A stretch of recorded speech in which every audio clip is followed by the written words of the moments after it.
Rain had always sounded different in the small fishing village of Candon, Ilocos Sur. To some, it was simply weather, the rhythmic tapping on the bamboo rooftops, the soft rush of water carving pathways through the dirt roads, the steady hum of nature doing what it always did. But for 16-year-old Liam Benitez, rain was music. He would sit outside their tiny wooden home, hugging his knees to his chest while the storm winds howled around him. His mother, Lyra, used to tease him about it. "Anik, why do you stay out there?" she'd ask, smiling gently as she wiped fish scales from her hands after long hours at the market. "Because, Mama," he'd say, eyes bright, "it sounds like a song no one has written yet." Those were the days when hardship was normal but survivable, when laughter still found a way into their home, when his father still returned from the sea with fish, and when dreams felt like things that children were still allowed to believe in.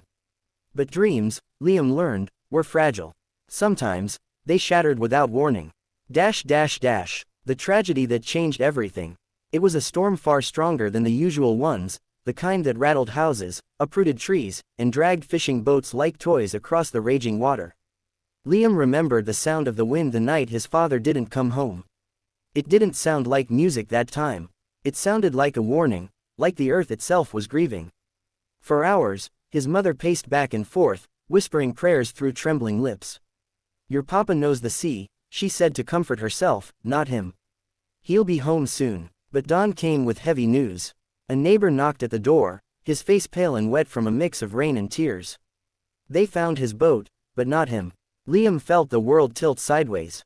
He remembered staring at his mother as she collapsed to the floor, screaming his father's name, the grief so raw that even the walls of their tiny house seemed to hold still in silence. And just like that, the axis of Liam's life shifted. The laughter left, the warmth faded, and the feeling of normalcy evaporated. A voice born from loss. For weeks, his mother barely spoke. She still went to the market, still worked, still forced herself to exist, but something in her light dimmed. And as Liam watched her fight through her grief, he felt a weight form in his chest. One night, unable to contain it any longer, he stepped outside and sat beneath the trees. The moon was a thin crescent hanging low in the sky, and the village was quiet. He whispered into the wind, "Papa, can you hear me?" Silence. Then, without thinking, he started to sing. Soft at first, almost afraid to let the sound escape. But the more he sang, the more something inside him loosened. His voice trembled, cracked, but it carried with it everything he couldn't say aloud: the fear, the longing, the confusion of a boy suddenly thrown into a life he never chose. His mother, awakened by the faint echo of his voice, stepped outside. She froze, hand pressed to her mouth, listening as her son poured out grief through notes that were heartbreakingly beautiful. That night was the first time she held him in her arms since the tragedy. And the first time she whispered, "Your voice, Anik, it's a gift." He didn't believe her, not then, but she would repeat it every single day afterward, when she cooked rice, when she bandaged his hands after he helped at the docks, when she sold fish at the market, even when she herself felt too tired to stand. Maybe she was right. Maybe singing wasn't just an escape. Maybe it was his way of holding on. The journey to Manila. 2 years passed. Money grew scarcer. His mother grew frail, and the weight of responsibility pressed hard on Liam's shoulders. He sang at community events, at barangay gatherings, even outside the plaza for small tips from tourists passing through. People started recognizing him, that boy with the voice that hurts and heals at the same time. But the village was small, and opportunities were even smaller. Everything changed when an American family visited Candon. They were walking near the beach when they heard his voice, clear, haunting, powerful enough to make people stop mid-step. The woman wiped tears from her eyes. "Your voice, it belongs on a big stage," she told him. "Have you ever heard of America's Got Talent?" He had, of course he had. It was the dream of every singer around the world. But dreams required money, and he had none. The woman must have sensed his hesitation because she reached into her bag and handed him a card. "I believe in you. If you can make it to Manila, I'll help arrange your audition slot online. You just need to show up." It took him 3 months of saving. 3 months of singing until his voice went hoarse. 3 months of walking miles to the market to help his mother sell fish. Finally, he earned enough for a bus ticket to Manila. The biggest city, the smallest chance. Manila overwhelmed him. The skyscrapers, the noise, The constant rush of people who looked like they all had somewhere important to go. His hands trembled as he clutched the audition confirmation email on his phone. He barely slept the night before. His mother held him close and whispered, "Your papa will be with you on that stage." Those words carried him all the way to the AGT venue. The hall was massive. Contestants from different countries crowded the waiting area, dancers warming up, magicians practicing tricks, singers humming nervously. Liam felt small, insignificant, but he kept hearing his mother's voice in his head. "You were given this gift for a reason." The moment before the moment, a staff member finally called his name. Contestant 2248, Liam Benitez from the Philippines. He stood up, heart pounding hard enough to echo in his ears. As he walked toward the giant doors leading to the stage, he whispered a prayer under his breath. "For Mama, for Papa, for the village, please, just let me make them proud." The doors opened. The lights blinded him for a moment. The noise of thousands of people buzzed in his ears. And at the center of it all, the judges. He recognized them instantly. Sofia Vergara, Howie Mandel, Heidi Klum, and Simon Cowell, the man known for breaking and making dreams with a single comment. "Hello," Sofia greeted brightly. "What's your name?" He took a shaky breath. "My name is Liam Benitez, I'm 16, and I'm from the Philippines." The audience applauded. Simon leaned forward slightly. "What brings you here today?" he asked, his voice calm but curious. Liam swallowed, his throat tight. I lost my father when I was younger," he said softly. "And singing was the only thing that helped me and my mom get through it. I'm here, because I want to give her a better life. And I want to see if my voice can reach people, even just one person." The auditorium went silent. Simon nodded. "What will you be singing?" "A song I wrote, called, Carry Me Home."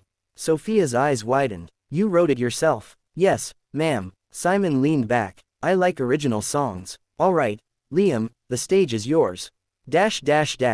Pure magic. The music began, soft piano chords echoing across the arena. But when Liam opened his mouth to sing, everything changed. His voice didn't sound like a teenager's. It sounded like a memory. Like a prayer. Like years of pain, love, and longing woven into every note. The first line alone made people sit up straight. "If the wind could bring you back to me, I'd stand in every storm." A woman in the audience covered her mouth. Another began wiping away tears. The camera zoomed in on Simon Cowell, his eyebrows lifted, surprise flickering across his normally unreadable face. Liam continued. With each verse, his voice grew stronger, fuller, richer. The crowd became still, not out of politeness, but because they were witnessing something rare. By the time he reached the chorus, "Carry me home, to where your voice still lingers, where your hands still hold the tide, where I'm never left behind," the audience was completely silent. Even backstage, contestants stopped what they were doing. It was the kind of silence that only came before a storm of emotion. When he hit the final high note, pure, piercing, heartbreakingly beautiful, the entire arena exploded into applause. Sophia stood first, then Heidi, then Howie. The audience rose to their feet like a wave. Liam gasped, tears welling in his eyes. He had dreamed of applause. He had imagined a standing ovation. He had prayed for a chance to be seen. But nothing, absolutely nothing, prepared him for this. Simon Cowell's verdict. The applause faded slowly, but the energy in the room remained electrified. Simon leaned forward, his hands clasped together, his expression unusually soft. "Liam," he began, "there are moments on this show, very rare moments, when someone stands on this stage and reminds us why we do this." He paused. "You just did that." Liam covered his mouth, tears spilling down his cheeks. Simon continued, voice steady but emotional. "You didn't just sing, you told a story, and every single person in this room felt it." He looked around at the cheering crowd.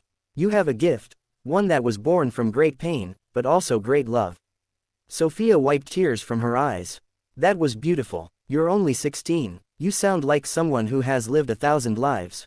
Heidi smiled warmly. "You moved all of us. And that's the greatest thing a singer can do." Howie leaned forward. "You are exactly what this show is about, someone who takes their struggle and turns it into something powerful." Then Simon stood up. He placed both hands on the golden buzzer. The crowd screamed in anticipation. Liam froze, breath caught in his chest. Simon looked him straight in the eye and said, "You deserve this." And he pressed it. Golden confetti. The arena exploded. Golden confetti fell from the ceiling, swirling around him like a dream made real. Liam dropped to his knees, sobbing, not from sadness, but from the overwhelming weight of everything that had brought him here. His mother's sacrifices, his father's memory, the nights he sang through tears, the days he doubted he would ever escape the life he was born into. And now, the world was listening. Staff rushed onto the stage to congratulate him. Sophia hugged him, whispering, "You're going to change lives." But one moment stood out above everything else. A small screen backstage lit up. His mother appeared on it, crying but smiling through the tears. "Anik, your papa is smiling right now. I know it." Liam pressed his hand to his chest. "Mama, we made it." After the audition, the video of his performance went viral overnight.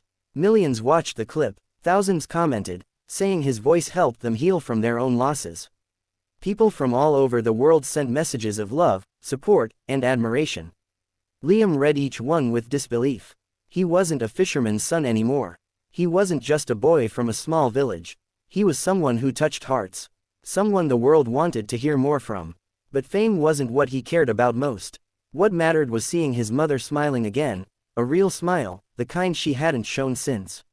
His father died. For the first time in years, hope filled their home once more. The new beginning. As the AGT live shows approached, fans speculated how far Liam would go. Some said he would reach the finals. Others believed he would win. But Liam didn't think about winning. All he wanted was to stand on that stage again, to sing, to share his heart, and to prove that even the poorest boy from the smallest village could rise. And he knew one thing for certain.